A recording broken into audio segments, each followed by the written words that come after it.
The response to Sandy Hook dominated the first part of the governor's annual State of the State address today. That's right. It has been less than 4 weeks since the shooting that left 20 children and 6 adults dead. And that shooting is expected to dominate the first part of this year's General Assembly session. News8's chief political correspondent Mark Davis joins us live with more on the speech and reaction to it. Good evening, Mark.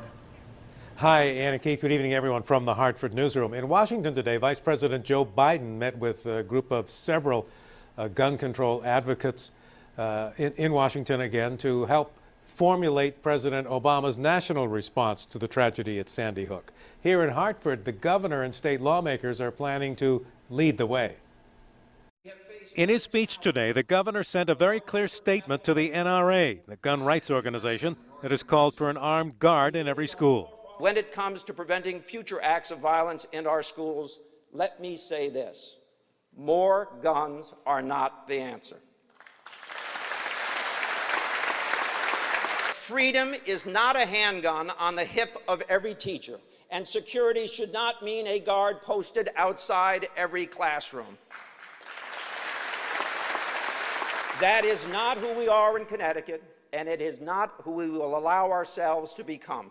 But the head of the state's largest gun rights organization noted today that some towns are moving ahead with plans to hire armed security at some schools. The governor may be right, but the towns are adopting their own standards, and that's the way it should be. While the governor and legislative leaders are promising quick action on gun control laws, the governor believes Washington must act. But many here today believe what this legislature does will impact what happens in Washington. The world will be watching this legislature and seeing whether action is possible, whether bipartisan coalitions can come together and help prevent gun violence.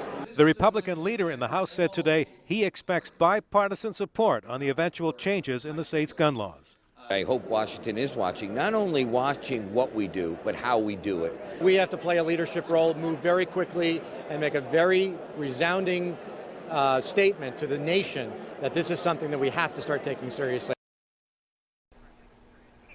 Now, there have been more than a dozen, I think, maybe less than a dozen, but about a dozen proposed changes in gun control laws proposed just within the past 3 weeks at the state capitol. But members of leadership on both sides of the political aisle say they believe that a consensus agreement on those and other safety issues and other related issues to the Sandy Hook tragedy can be worked out and approved by March. Live from the Hartford newsroom, Mark Davis, News 8.